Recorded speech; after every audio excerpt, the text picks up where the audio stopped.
Good afternoon. It's really amazing to be here with all of you. And I think that when I thought about what I would talk about today, it was a little bit intimidating because usually I talk about the subject I've known and lived most of my adult life, and that's hospice.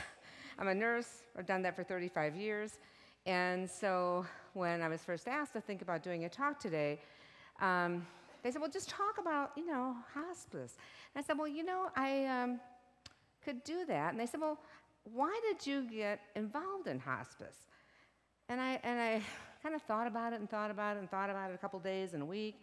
And I thought, really, I got in hospice work because I was inspired to get in hospice work. So then I got really interested in the subject of inspiration and changed my whole talk. So today, you're going to hear about the subject of inspiration. And my conclusion that we are really wired to be inspired. I would even go one step further and say, if we don't, we actually crave inspiration. And so I have some slides and some things I'm going to show you about what some of the research is and some of the thoughts that I've had on this subject. So I was thinking about what kinds of things really inspired me. The question was asked, well, what inspired you to spend your adult life in the field of hospice and helping people at the end of life? And so that's me with my kitty. And just like all of you, if I asked you, what inspired you to do what you do every day, whether what you do is to care for a family member or what you do is to run a bank or what you do is to teach. But everybody has things that form who they are, what their beliefs are, and what they choose to do with their life. And so certainly my life experience really formed a lot of why I think the way I do. I had kind of a unique life experience because I started my life in a foster home. And then I had the amazing opportunity to be adopted by really amazing parents. And so I think I had an attitude of gratitude probably from the first time I could speak, understanding that without them, my life would be quite different. Then life went on, and I had another really amazing event. I moved to Durango, Colorado. I worked nights at the hospital. I rode to work with a nurse from the ER. We were essentially about the only two nurses in the Durango hospital at night. So it was kind of a big deal. But there was a Durango blizzard, and we lived in the mountains. And we were around a curve and went down a mountain 500 feet in a Volkswagen, Volkswagen bug, which was, when I saw the pictures, flatter than a pancake. Shockingly, we lived. Shockingly for me, a really weird thing happened in that all I know is that suddenly I was on the outside of that car, standing up in my cute little jacket from Chicago, and that was really probably, rated for 50 degrees as opposed to 15 below, and I'd broken my finger. I have no idea how I got out of the car, why I was not stuck in the car. My friend had to be removed with the whole jaws of life thing. Thankfully, he's a nurse still today and doing great. But suffice it to say, we both sort of feel that that was a pretty remarkable experience and very formative in our life. And then the next thing that happened, I had twins. And that would change your life anyway, but I hemorrhaged when I was in the operating room, and I went into shock. And I woke up with 3 IVs, and at the end of it, I'd had 25 units of blood. And I lived, which was great, and but it was shortly thereafter that they announced that from the same blood bank that I had gotten my blood, a woman from Cortez had died of AIDS.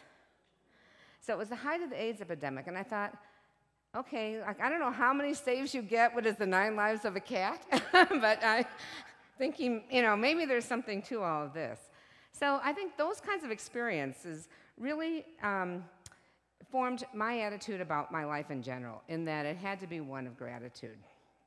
But you think about inspiration, I started to think, what are the other examples that prove my point, that we're wired to be inspired? Well, if you look at civilization, you think 5 BC, I had to look it up, 5 BC is a long time ago, that we all believed, if you were living in 5 BC, that there were gods and goddesses. And you think about the goddess of Athena, that she she was for justice, and inspiration, and the arts and crafts. And you think, wow, okay, so people who lived at 5 BC, they were already talking about the subject of inspiration and had these goddesses.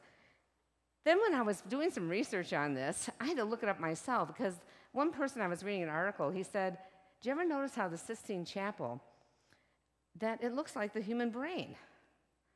So I'm like, okay, I'm looking that up. I never noticed that before.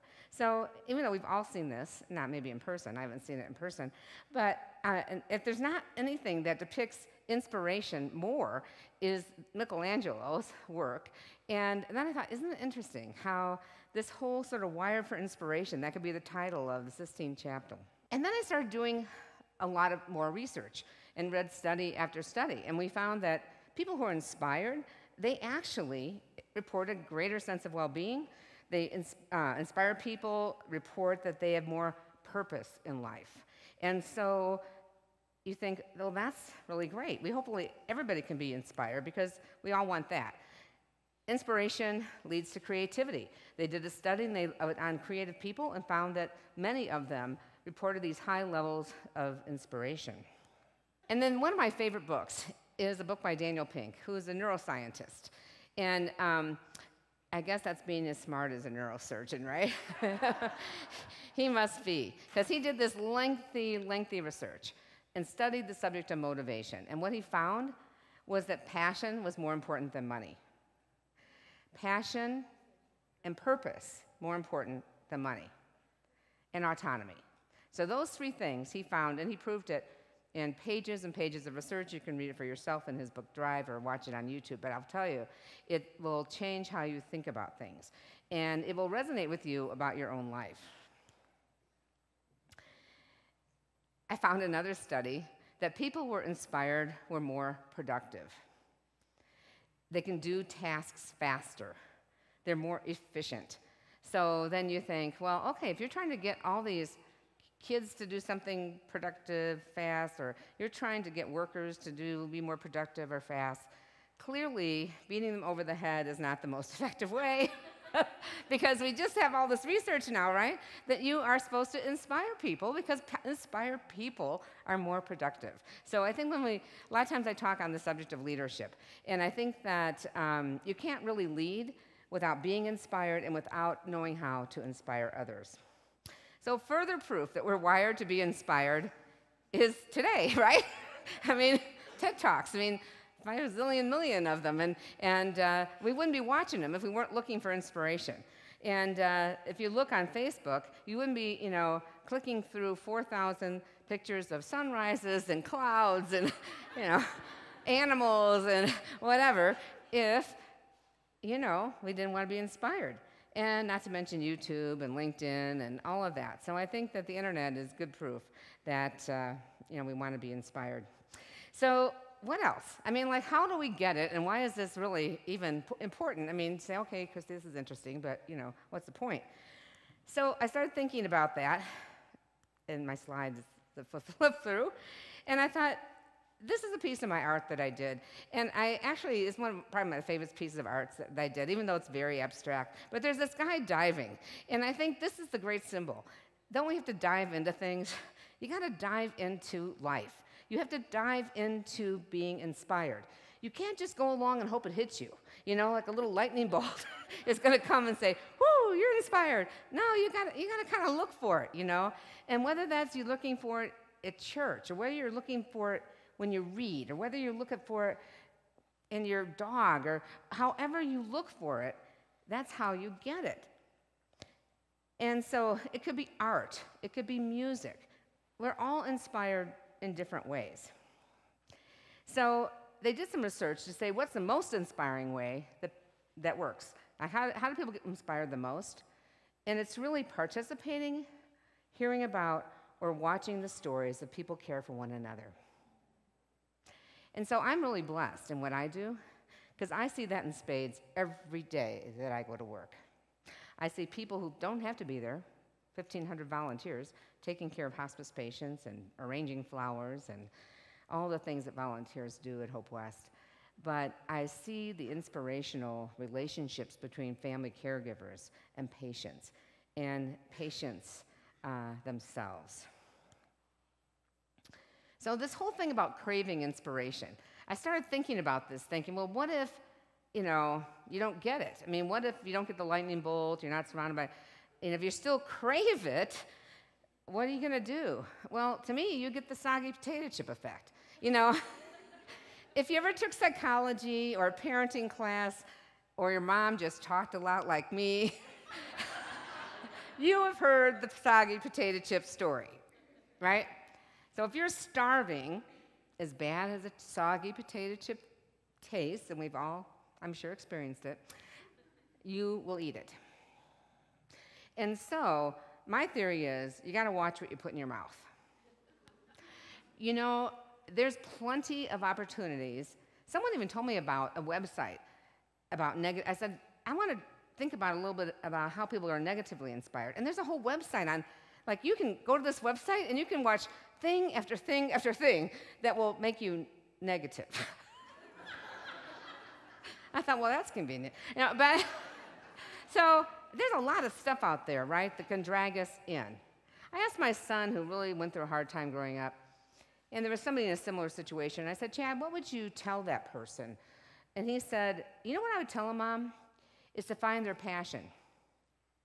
They'll never get off of alcohol, off of drugs, off of whatever, if they have no passion. They have to find what turns them on. And I think that, and you find it by looking for it. So that's why I say inspiration. If we don't find it, it could cost us our lives. And the other thing about inspiration, that it truly is contagious, right? I mean, if someone's really inspired, you probably are going to catch it. And then when you're inspired, I think you have a duty to share it. I want to close with a story that I just heard this week at our quality meeting, and it was about a patient. And you see this cross? This is a cross that people can hold when they're very infirm. They may not be able to do anything else. Their body is just almost shut down, but they can grasp onto this cross. And so one of our Hope West staff went out to do a story about a patient who had made over 400 of these things for our other patients. That to me blew my mind. She went out to his trailer, she met with him and asked him, why do you do this? He said, well, here's the thing. I made one, it helped one person, and then I found that as I was making them, it made my whole situation better. It relieved my pain. It got my mind out of my sorrows. And so every cross I make helps me and helps the person who gets it. And I say helps all the hundreds of people who hear about it. So that's the kind of inspiration that we all hope to run into. And I think if we just open our eyes, we'll find it. So, a couple points. One, realize we are wired to be inspired. Number two, we crave inspiration. Don't let yourself be without it, because you'll crave even the bad stuff. And then once you get it, spend it. And I said my lead-up may be for some other talks. They're going to talk about how you can spend your inspiration and change your own life and those around you, in your community, your own family, and those that you love. So, thanks.